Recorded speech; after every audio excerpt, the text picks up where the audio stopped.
ہم فانی صاحب کی بات کو میں فرض کر لیتا ہوں کہ جی کہ واقعی یہ جو ہے وہ ٹائم ٹیکنگ ہے، جو ٹائم بائی کرنے کے لیے انہوں نے معاہدہ کیا، تو ٹائم بائی چلو کر لیا. اب کتنے ہو گئے؟ 2 مہینے کا ٹائم تھا، 2 مہینے بھی تو گزر ہی جانے ہیں نا. تو اس نیک نیتی کے ساتھ تھوڑا سا اپنے اوپر جبر کر کے، تھوڑا سا صبر کر کے، یہ 60 دن ابھی مہینہ گزر گیا، 1 مہینہ اور باقی رہ گیا. اگر ہم دیکھتے، ایران دیکھ لیتا، دنیا دیکھ لیتی، بعض اوقات حکمت سے دوسرے کا چہرہ جو ہے وہ اتمام حجت کو ایرانیوں کے سے زیادہ کوئی شاید نہ جانتا ہو. فانی صاحب بھی جانتے ہیں کہ اتمام حجت کرنے کا کہاں سے حکم ہے، کہاں سے جو ڈسپلے کیا گیا، کہاں کی سنت ہے. تو وہ اتمام حجت کر کے دیکھ لے کے دنیا کو چہرہ دکھا دیتے 60 دن کے بعد کہ ہم نے ہر کوشش کر لی ہے. یہ جناب امریکہ نے یہ کام کرنا ہی نہیں تھا، امریکہ نے معاہدہ کرنا ہی نہیں تھا جیسے کہ ابھی فانی صاحب فرما رہے ہیں. تو 60 دن کے بعد دوبارہ لڑائی شروع کر لیتے، دوبارہ جنگ کر لیتے. جنگ کا آپشن تو وٹ پہ پڑا ہوا ہے، جنگ کا آپشن تو ہر وقت ہے. جبار صاحب آپ کہہ رہے ہیں کہ 60 منٹ 60 دن رک جاتے، اس کے بعد دوبارہ جنگ شروع کر دیتے. میرا صرف یہ بات ہے، دنیا کو چہرہ دکھاتے، اس کے بعد دنیا ایران کا ساتھ دیتی. لیکن 60 دن کے اندر جو حملے کرنے والی جبار صاحب آپ کہہ رہے ہیں 60 دن ایران کو صبر و تحمل کا مظاہرہ کرنا چاہیے تھا، اور اگر ایران صبر و تحمل کا مظاہرہ کرتا تو پوری دنیا پھر ایران کا ہی ساتھ دیتی. امتیاز صاحب 1 منٹ ہے سر، شارٹلی آپ بھی کامنٹ کر دیجیے. ابھی بھی دیکھیں دنیا ساتھ ہے اس کے، اگر تھوڑا ساری چیزیں حضرت ہمارے مرجع ہیں حضرت علامہ آیت اللہ سیستانی صاحب، ان کے 2 ابتدائی اسٹیٹمنٹ موجود ہیں اور اس میں انہوں نے رہنمائی فرمائی تھی کیونکہ مجتبیٰ خامنہئی صاحب اس طرح ایکٹیو نہیں تھے، تو سیستانی صاحب نے پوری امت کی ایک رہنمائی فرمائی تھی. وہ پورا اسٹیٹمنٹ موجود ہے، وقت ہوگا تو اس پہ بھی ہم بعد میں کبھی بات کریں گے. اسی رہنمائی کے اندر سارے معاملات آگے کی جانب بڑھ رہے ہیں. اور آئی تھنک کہ کالباف صاحب نے یا کسی عباس عراقچی صاحب نے بات کہی تھی جب ابتدائی یہ ایم او یو سائننگ کی طرف جا رہا تھا کہ امریکہ ٹائم لینا چاہتا ہے، یا اسماعیل بقائی صاحب نے کہی تھی. بہرحال ایران کی طرف سے اسٹیٹمنٹ آیا تھا کہ امریکہ ٹائم گین کرنا چاہتا ہے تاکہ تیاری کر سکے. یہ بالکل ساری چیزیں موجود تھیں. تو اس کے بعد حکمت ہمیں جو ابھی چودھری صاحب فرما رہے ہیں نا کہ ہمیں چہرہ بے نقاب کرنے کے لیے بہت وقت تھا، ابھی بھی ہے. 3 کمیٹیاں بن چکی ہیں، 3 کمیٹی بنی ہوئی ہیں، ان کو ڈیزالو کرنے کا اعلان نہیں ہوا. یہ ضرور ہوا ہے کہ ایم او یو سائلنٹ ہو گیا یا ساری چیزیں ہو گئی. ابھی بھی معاملات بہت اچھائی کی طرف ہیں، بہت بہتری کی طرف جا رہے ہیں. ہمارے نمائندے امان کے اندر موجود ہیں، ہمارے فیلڈ مارشل ترکیہ میں موجود ہیں. اور یہ جو وزٹ، یہ صرف فاتح کا وزٹ نہیں تھا، قطر کا جو نواز شریف صاحب اور شہباز شریف صاحب کر کے آئے، یہ ایک لیگیسی ہے. ابھی تھوڑا سا ہمیں یمن کے اوپر بھی کام کرنا ہوگا، اور میرا خیال ہے کہ وہ بھی 1 آدھ دن میں وہاں انشاءاللہ شروع ہونے والا ہے، اور وہاں پر بھی پاکستان اپنا کام کر رہا ہے. وایا ایران ضرور ہم جا رہے ہیں وہاں پر، اور وہ وہاں انشاءاللہ بہتری کی طرف ہے. اب ایک حکمت کی طرف جائے، سب نے دیکھ لیا، اپنے مسل یوز کر لیے. ابھی بھی دنیا امریکہ سے سیٹسفائیڈ نہیں ہے. اب اس کو ہم نے صرف اسٹریٹجی کے دنیا ساتھ امریکہ سے سیٹسفائیڈ نہیں ہے، لیکن جیسے کہ عرفان فانی صاحب نے کہا کہ امریکہ جو چیز کہہ دیتا ہے، جو رول بناتا ہے، اس پہ پوری دنیا لبیک کہتی ہے. اور اگر ایران کی جانب سے وہ بات کی گئی تو اسے جرم جو ہے وہ کہہ دیا گیا. اس دوغلی پالیسی کو ختم ہونا چاہیے، جیسے کہ عرفان فانی صاحب نے کہا ہے. ہمارے ساتھ موجود تھے عرفان فانی صاحب، ماہر بین الاقوامی امور ہیں، اور ماہر بین الاقوامی امور سدرا صدوزئی صاحبہ. آپ دونوں کے وقت کا شکریہ. ابھی پروگرام میں وقت ہے ایک بریک کا. کراچی کی سیاست اور ایم کیو ایم کے اختلافات کے حوالے سے بات کریں گے. بریک کے بعد ساتھ رہیے. ویلکم بیک ناظرین. کراچی کی سیاست اور ایم کیو ایم کے اختلافات کے حوالے سے بات کر لیتے ہیں. مصطفیٰ کمال کی جانب سے جو خالد مقبول صدیقی کے حوالے سے اور ان پر جو طنز کے تیر چلائے گئے، اس کے بعد اب جو وسیم صاحب اب خود میدان میں کود پڑے، وہ ساری صورتحال اب سامنے ہے. مصطفیٰ کمال صاحب نے اعلانیہ یہ کہہ دیا ہے کہ جو خالد مقبول صدیقی ہیں وہ آئینی چیئرمین نہیں رہے ہیں، اور خود اب اکتوبر میں چیئرمین کا الیکشن لڑیں گے. دوسری طرف ہم یہ بھی دیکھ رہے ہیں کہ وسیم اختر اور وسیم آفتاب صاحب کہہ رہے ہیں کہ جنہیں الیکشن کا طریقہ کار نہیں معلوم وہ چیئرمین بننا چاہتے ہیں. جبار صاحب ساری صورتحال یہ ہے سر، تو کیا ایم کیو ایم اب خالد مقبول دھڑے اور مصطفیٰ کمال دھڑے میں باقاعدہ تقسیم ہو چکی ہے، اور اس جنگ میں پھر آپ وسیم اختر کو کس پلڑے میں بیٹھے اور کھڑے نظر آ رہے ہیں پھر سر آپ کو؟ دیکھیں جی، وسیم اختر صاحب اگر جو وسیم آفتاب صاحب کی نیاز میں جا کے حلیم کھائے ہیں تو پھر آپ کو اور آپ کو سمجھ آ جانی چاہیے کہ وہ کس پلڑے میں ہے. جہاں سے حلیم کھائی ہے اسی پلڑے میں ہوں گے. اور اس کا اظہار بھی کر دیا. کل امتیاز صاحب نے بات کر دی تھی، کل امتیاز صاحب نے بتا دیا تھا کہ وہاں پر کون کون جمع ہوا تھا.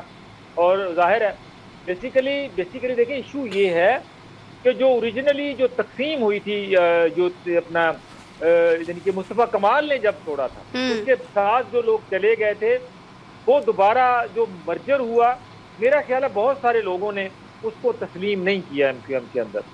وہ مجبوری کا رشتہ تھا، مجبوری کی شادی تھی، وہ سارا کچھ انہوں نے کر تو لیا. مصطفیٰ کمال صاحب بھی واپس آ گئے. اب مصطفیٰ کمال صاحب یا تو اس وقت چونکہ ظاہر ہے ابھی چونکہ داخل ہونا تھا، انٹری لینی تھی ایم کیو ایم کے اندر، تو اس وقت انہوں نے کنوینئر بننے کی یا ہیڈ بننے کی یا سربراہ بننے کی بات شاید نہیں رکھی اس طرف سے. اب چونکہ کافی وقت گزر چکا ہے تو اب ان کو لگتا ہے کہ ان کی جڑیں یا ان کی ایم کیو ایم میں ایسی ہے کہ وہ ایم کیو ایم کو جو ہے وہ ٹیک اوور کر سکتے ہیں بطور کنوینئر، جب خالد مقبول صدیقی صاحب کی جگہ لے سکتے ہیں. تو اس وجہ سے انہوں نے اسٹرگل شروع کر دی ہے.